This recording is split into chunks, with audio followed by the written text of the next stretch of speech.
Good morning, everybody. My guest this morning is Kathryn Minshew. She is the CEO and founder of themuse.com, a career platform used by over 50 million folks to find a job, learn professional skills, or advance in their careers, and by hundreds of companies looking to grow their employer brand and to hire. Now, Kathryn is a Wall Street Journal and Harvard Business Review contributor, and she's spoken at MIT and Harvard, along with the Today Show and CNN. She's been named a Smart CEO's Future 50 and Inc.'s 35 Under 35, a Duke alum. Kathryn worked in Rwanda with the Clinton Health Access Initiative before founding the Muse and was previously at McKinsey and Company. Kathryn, are you ready to take us to the top?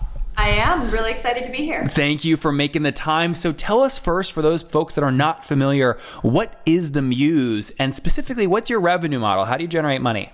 Yeah, so the Muse was founded to be the most trusted and beloved place for people to navigate their career. What does that mean? It means we function essentially like a marketplace. We have over 50 million people who use the site every year to find a job, get to that next step, talk to a career coach, get advice, learn a skill, anything that's related to taking charge of your career and sort of living the life that you want. And then on the other side, we have over 600 companies, from Facebook, Dropbox, Slack, to HBO, Goldman Sachs, Marriott, businesses large and small, and we help them with hiring and employer branding. So the way I like to think about it is, the sort of old way of doing things was a company could just put up a job description and expect that some of the most talented people in the world were going to line right up to come in. That's no longer the case. If you want really great people, you've got to compete for them because everybody else wants them too. And so we help these companies figure out, first of all, what is the story? What is it that they have to offer great candidates? How do they survey their top people and understand what are the core elements of their employer brand, their value prop to employees? Then how do you tell that story? Through photo and video, through a Muse profile. We have a lot of different ways companies can do that, especially kind of once you've gotten these great stories from employees, sharing those to a broader audience. And then finally, how do you distribute that? So how do you make sure that anywhere a company is trying to hire, they have the ability to reach those candidates and to get sort of more context and assets in front of those people to help them decide whether working at Goldman Sachs or New York Life or Facebook is the right place for them. So should we think of you more like a LinkedIn recruiter or like a media brand that makes revenue from impressions? We are more of a SaaS company. Okay. So it's I don't know if you've heard the sort of word going around New York tech these days, but it's a SaaS-enabled marketplace. Yep. That's, I think, probably the closest way. We do compete fairly directly at times with LinkedIn, with Indeed, with Glassdoor. But interestingly, we do also in some ways work well with them. Like we've found a lot of companies that will use their Muse assets and their Muse platform and embed it or link it to some of these other platforms. And it makes the entire kind of sum work better than the individual parts. And so for those that are not familiar with a SaaS-enabled marketplace, right, help us understand and give examples in specific in your business, right? What part is the marketplace and what part is the SaaS component? Yeah, so most companies sign up for an annual subscription to the Muse, and that can be anything from 4 to 5 figures for an SMB or a small mid-market company, all the way up to 6 figures for a major Fortune 1000. And that What's the average, Kathryn? That's a good question. So right now the average is between 20 and 30K. Okay. But the number of enterprise deals is rising quite a bit more quickly than our mid-market business. So I think you'll continue to see that go up. We look at sort of average by category. And in that case, you obviously see very different things based on the employee count of Do you a company. mean like a financial sector category versus a... No, because we work with businesses of all sizes within a specific industry, more like the employee count of a company. Are they SMB, mid-market, or enterprise? So when you're categorizing, it's not by industry, it's by team size.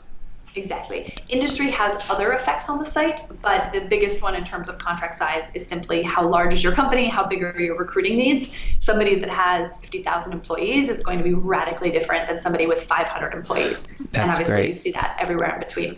So yeah, back to your question about a SaaS-enabled marketplace.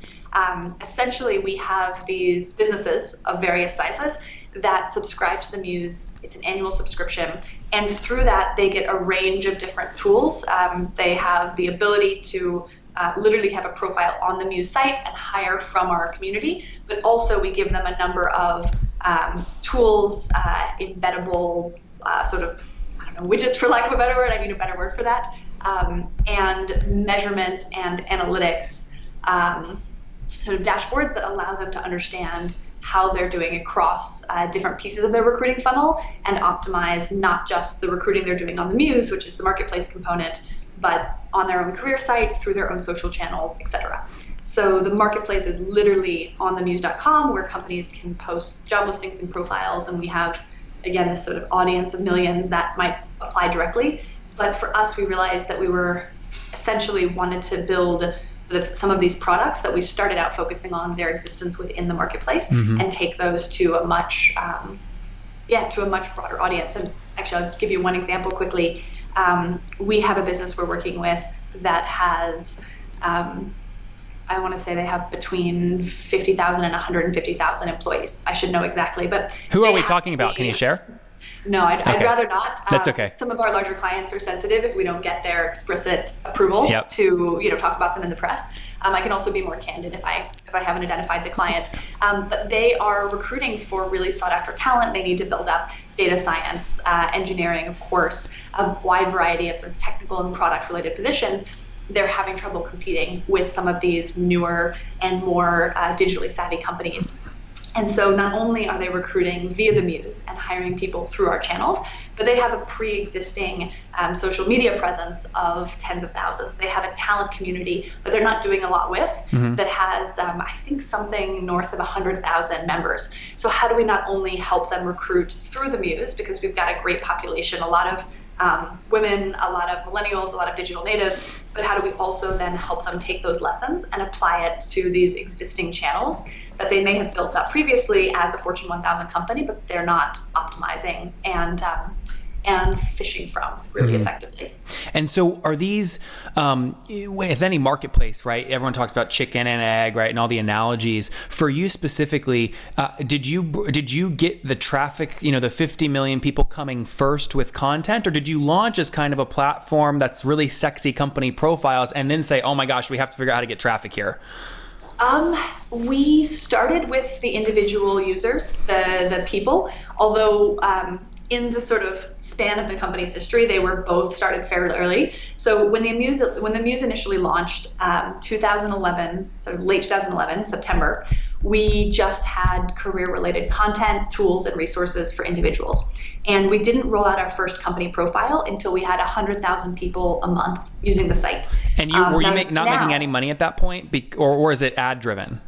No. We've never had advertising on the site. Okay. I think banner advertising has no place on the Muse. Your guys' site is too beautiful to be destroyed by this vomit. And so let me ask you the question though, right? So you went several years then before you introduced this revenue model. How did you support yourself? Where did you get the cash from? Yeah, so we actually hit 100,000 users a month in about 6 months. Okay. So it was not all that much time. The early cash came from my savings account. Yep. So when I started the business, my co-founder and I kind of looked at our bank accounts and we said, all right, based on expenses and things we need to set aside for the business, this is how long we can last. And we got really close to the end. Kathryn, was that scary? I mean, was that an actually scary position for you, or had you de-risked it? No, I mean, it was terrifying. Can you quantify it? Like, how much did you have in savings and how much did you put in? Like, I mean, were you literally at the brink? Well, so when I left McKinsey, I had $25,000 in savings. And I was thinking about possibly starting a business, but I didn't have an idea I was in love with yet. And so I got this offer to move to Rwanda and work for the Clinton Health Access Initiative on vaccine introduction. And that was essentially a net neutral offer. So what they said was, we'll give you the flexibility of only working for us for 6 months, and we will give you this incredible experience. But they said as a result, we'll pay all of your expenses, fly you there, housing, food, etc. But we're not going to pay you a proper salary above and beyond that. It'll just be sort of net neutral. And they were a nonprofit, and I said, that sounds great. I would much prefer to have the flexibility and not have the cash. And how old were you at this point, Kathryn? 25. Okay. I think, 24 and a half or 25. So a few years out of college at McKinsey, you get this offer, 25 in your bank account, a great experience, you take it. Exactly. And I will say, when I started at McKinsey, I had almost nothing in my bank account. Yeah. But I lived as if I was making half of my salary because I knew that I wanted to do something that might not pay a lot of money. I wasn't sure whether it was moving to Africa, whether it was starting a business, whether it was something else entirely. But I've always thought that savings are freedom. And so I said, look, I'm making 65K a year, and I'm going to live as if I'm making, how cheaply can I live in Manhattan? Which, by the way, is not easy to do. That's not easy. I used to go to bars and be like, I'll have the tea, please. And I was notorious for just being, honestly, super I'm cheap. soda water. I'm still soda water. Exactly. But you know what? Like every time you do that, you're putting away money for your future. And that's how I looked at it. So I had 25K. When I came back from Rwanda, I still had about 25K. I think I had 24K because I'd done a little bit of traveling. And I started working on actually a business that was pre-Muse, but it was a very similar idea. We created a content platform for professional women. And that was where we laid a lot of the groundwork and said, wait a second, there's this huge need for individual candidates who are thinking about, and sorry, not even candidates, humans, people that are thinking, what do I want out of my career? How do I be a better manager? Can I put an emoji in a workplace email? And does that make me seem young or junior, or is it casual and fun? And how do I think about navigating these sort of workplace rules? And so we were building up this content site, and we realized that firstly, people were incredibly hungry for what we were offering, and secondly, that there was an opportunity to do something with employers that would feel so much more human than what was honestly, frankly, the case on most classic job search sites. Like an Indeed or these other things with no story or emotion.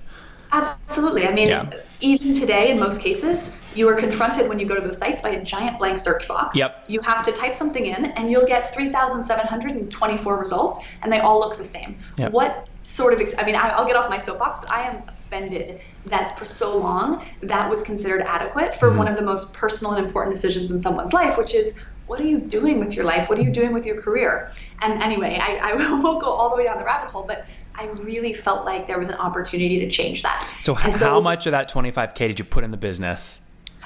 So I spent about 20K on living expenses with the first company, which was effectively research in some senses. And I didn't spend it on research. I spent it on rent and food and paying for a Metro card so I could get around New York. But I had about 5K left. And to make a long story short, there were 4 of us that started that first kind of project / business. It started as a project, became a business. We had 2 very different visions. And so Alex and I, my current co-founder to this day, sort of split off. The other 2 took that and made it kind of something different, took it in a different direction. And we started the Muse. And I had about 5K left, which frankly was terrifying because firstly, I was spending, my living expenses were as cheap as I could possibly get them. I had moved out to Brooklyn. How much per month? Probably $1,800 all in. So you're 3 months runway. Exactly. And rent was half of that. Everything else was like blood, sweat, and ramen. And so, we felt like we had to start with the users. So we put up the user side of the platform, of the marketplace first, and we attracted. Which is what? Is this just, Kathryn, is this just you writing? No. It's funny. I didn't start the Muse because I knew all the answers. I started it because I knew all the questions and I needed the answers. So I wrote very infrequently in the beginning, but I sourced a lot of the best advice and I knew where to find it. So we went out and tapped a broad community. We didn't have any money. We weren't paying ourselves, much less writers at that point. But we said, look, we can build an audience, and we are building an audience of mostly women who are thinking about what is that next step in my career? And if you have expertise or you want to help other people follow the path that you followed, then we'd love to invite you to contribute to the site. And so the first version of the site was, we probably had about 50 articles or so, career advice, skill building, links out to other resources. And we launched our first job listing about a month later. It was a test.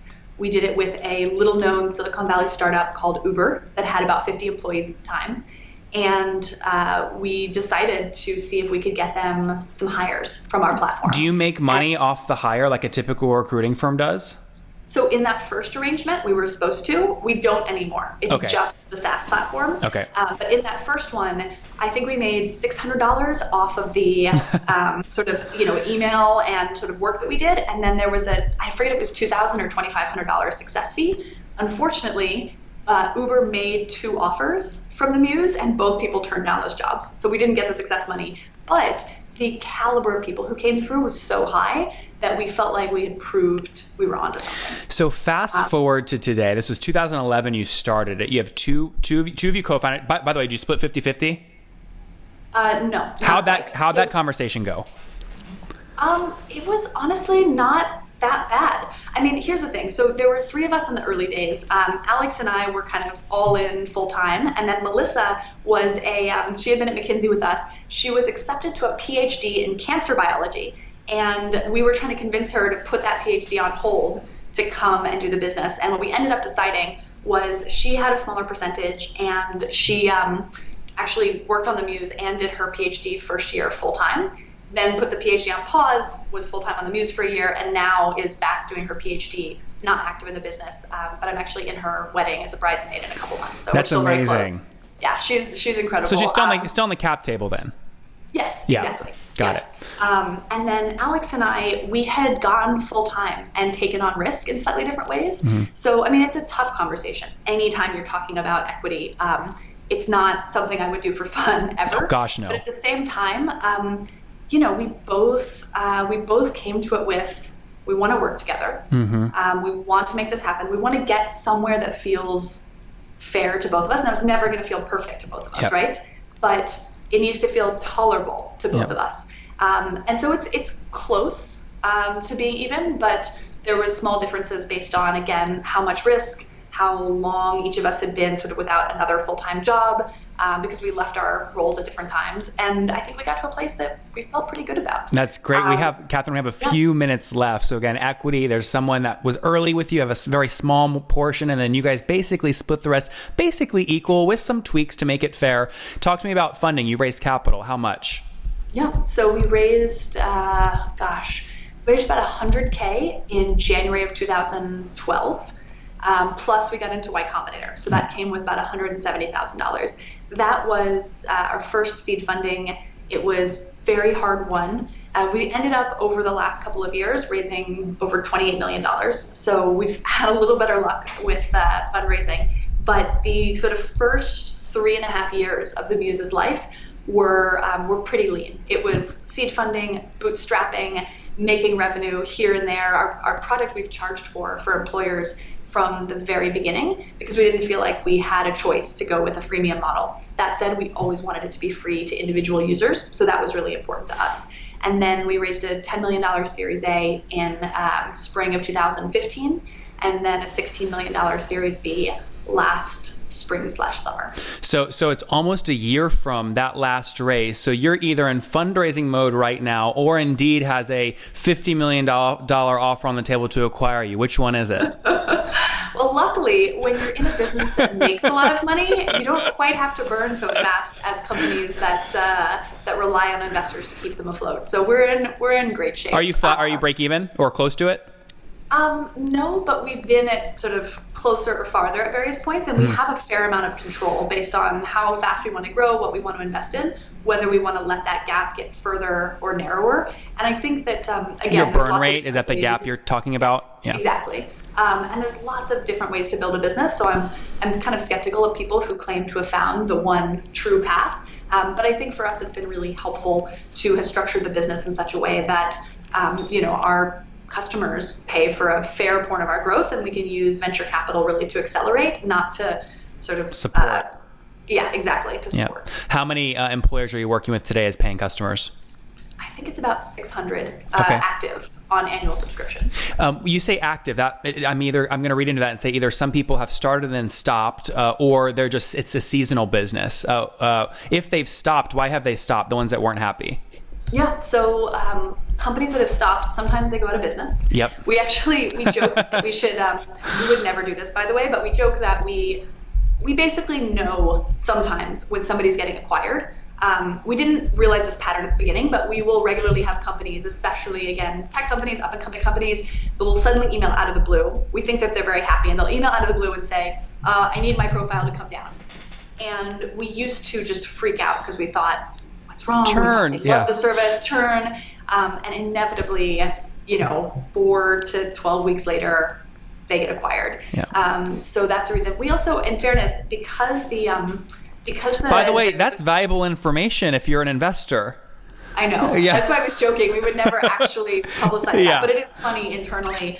Sometimes we have our suspicions. Yep. And then of course, because our product is, it's a marketplace, it depends to some extent. Like some employers are better or worse or figuring out how do they actually successfully market themselves to candidates. Yep. So occasionally we have companies that are like, we only want to hire iOS developers. And some companies do that very successfully on the Muse, and others really struggle. And it honestly depends. Like, can you make a case for why an iOS developer with a lot of good options would want to come work at your business? If you can, great, they're out there. If you can't, you're going to have a harder time. 600 customers times an average selling price of about 30 grand per year puts you at somewhere above 18 million. Am I doing the math correctly? I don't comment on our active revenue, but we have a wide range of kind of customer sizes and types. So yeah, you'll have to wait till the next reporter scoop to figure out whether you're right or not. You guys will have to come on and watch the YouTube video and judge Kathryn's smile when I ask that question to figure out what the real number is. Kathryn, let's wrap up here with the famous 5. Number 1, what's your favorite business book? I love The Hard Thing About Hard Things. That's probably one you get all the time. I also read a book called Traction recently by a guy named Gino Wickerman, which is, anyway, such an odd name that stuck with me, that I really enjoyed about some of the basics of running a business. And it's for small businesses, but I think it's interesting for people that are scaling as well. And you've just launched your new book. Tell us about it real quick. Yeah, it's called The New Rules of Work. It came out the week before last with Crown Business, Penguin Random House. Super excited. Reviews have been great. It's essentially a to Z guide to the modern workplace. So how do you figure out what you want to do, go out and get that job, and then succeed, manage up, delegate, be more productive, all of the things you need to do to sort of effectively navigate the 21st century workplace. The New Rules of Work. We'll link to that in the show notes. Number 2, Kathryn, is there a CEO you're following or studying right now? Oh my goodness. I follow and study a huge number of CEOs. No one that's sort of above all. I would say everything from, let's see, Jennifer at Rent the Runway is doing some super interesting stuff right now. Elon Musk is probably on everyone's list. There's a company called Andela. Jeremy Johnson's the CEO. He's fantastic. I'm very biased. I don't know, that's probably 3. I'll leave it at 3. Okay, and then number 3 of 5 here, your favorite online tool, like Acuity Scheduling. So I love Boomerang by Biden, which lets you pop emails out of your inbox and bring them back. And then I'm going to cheat and give you a second, which is Pocket, because I'm a voracious reader. And I'm just very curious. Like I just love stuff. I love knowing things. I love reading, thinking, discussing, and yet it can be really distracting in the middle of the workday when a great article gets emailed to you or something. So I save it to Pocket, and it just automatically uploads to my phone, and then I can read it on the subway or an airplane or something like that. Number 4, Kathryn, how many hours of sleep do you get every night? 7. Okay. It varies. I need more sleep. I'm not one of those people that's like, I can get by on 4. I'm really unhappy if I get less than about 6.5. Yep. So I try and average, between 6.5 and 7.5. Some weeks I do better, some weeks I do worse. And then take us home here with the last one. Take us back to your 20-year-old self. What do you wish that Kathryn knew? I wish she knew it was okay to be different. I stressed out a lot about being, a bit of an odd duck growing up. And I wish she knew that everything worth doing is hard. And so persistence and grit are probably 2 of the most useful things.